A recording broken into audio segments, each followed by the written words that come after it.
Donald Trump just called a television network in the middle of a war, not to announce a ceasefire, not to declare a strategic breakthrough, but to calm panicking stock traders. One phone call, one vague statement saying the Iran war is pretty much complete. And just like that, the S&P erased its losses for the day.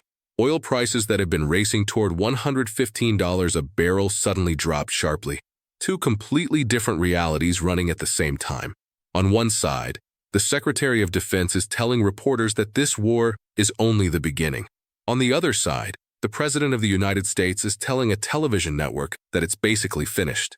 One government, two opposite messages. And behind both of them is a phone call with Vladimir Putin that should make everyone watching this deeply uncomfortable.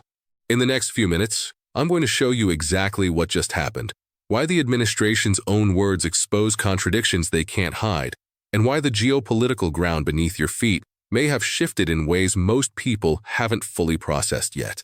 Imagine you hire a contractor to renovate your house. He tells you the job will take 5 weeks.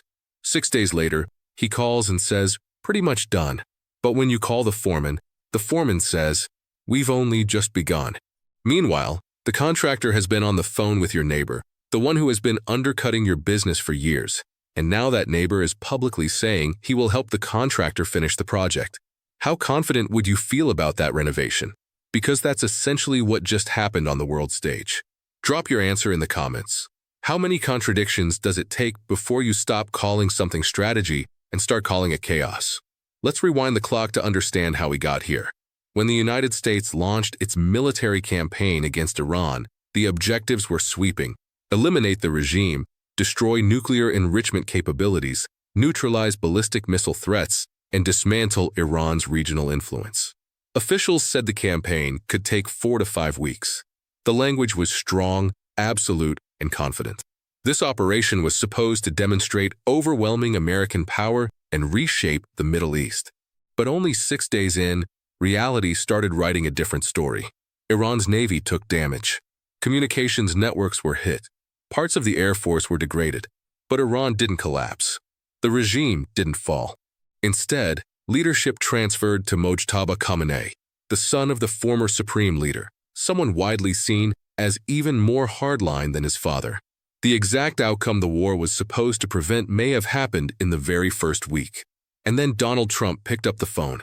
About an hour before markets closed on a volatile trading day, Trump called a reporter and said the Iran war was pretty much complete.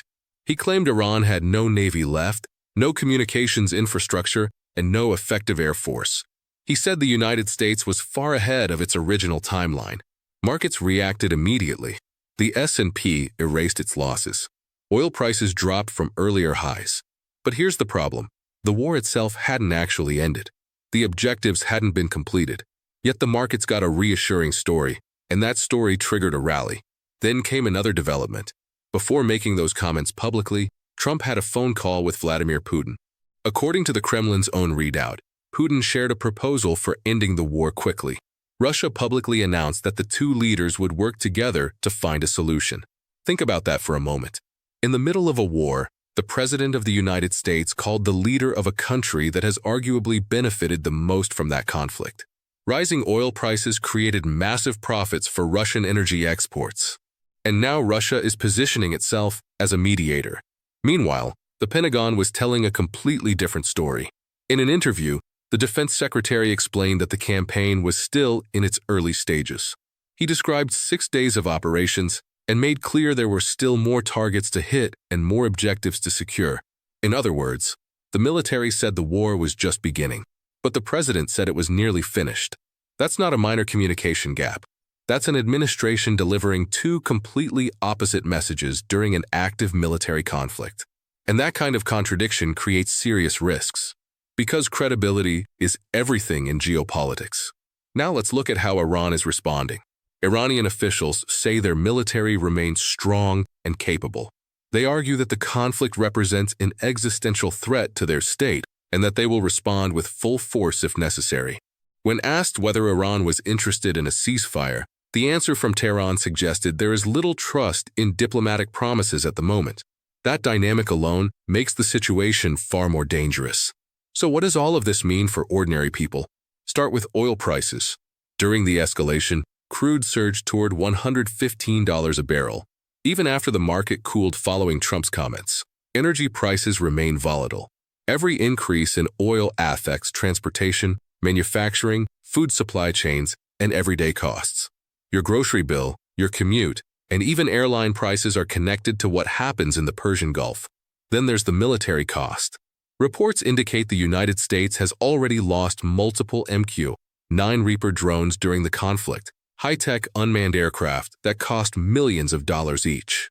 Those losses signal that this campaign is far more complicated than the early messaging suggested. Diplomatically, there are also signs of strain. Some allies are quietly discussing potential exit strategies. When even close partners begin asking how the conflict will end, it usually means the original plan is already being reconsidered. So where does this go from here? There are three possible paths. The first is managed de-escalation. In this scenario, victory is declared politically even if the military objectives are only partially achieved. Markets stabilize, oil prices fall, and the conflict slowly cools down. But the underlying tensions remain. The second path is escalation. Proxy groups across the region could become more active. Shipping through the Strait of Hormuz could face disruptions. Oil prices could spike again, potentially triggering global economic stress. And the third possibility is geopolitical realignment. If Russia positions itself as a mediator, it could gain influence in the Middle East without firing a single shot, simply by managing diplomacy and leverage. That outcome would reshape global power dynamics. Even if the war ended tomorrow, the lessons are already spreading across the world. Governments are watching how quickly messages can shift, how markets react to political signals, and how alliances adjust during moments of crisis. The biggest question now is simple. Was this chaos or strategy? Did the leadership reveal a hidden plan to exit the conflict quickly? Or did they reveal that the plan never truly existed? Because when the next global crisis comes, and it will, every government, every military, and every intelligence agency will remember how this one unfolded. So now I want to hear from you. Do you think this was strategic messaging or just confusion at the highest levels of power? Let me know your thoughts in the comments. And if you want deeper analysis on the Iran conflict, global politics, and the economic impact of these decisions, make sure to subscribe because this story is moving fast and the next chapter could arrive at any moment. This content is commentary and analysis for informational purposes only and does not constitute financial, legal, or geopolitical advice.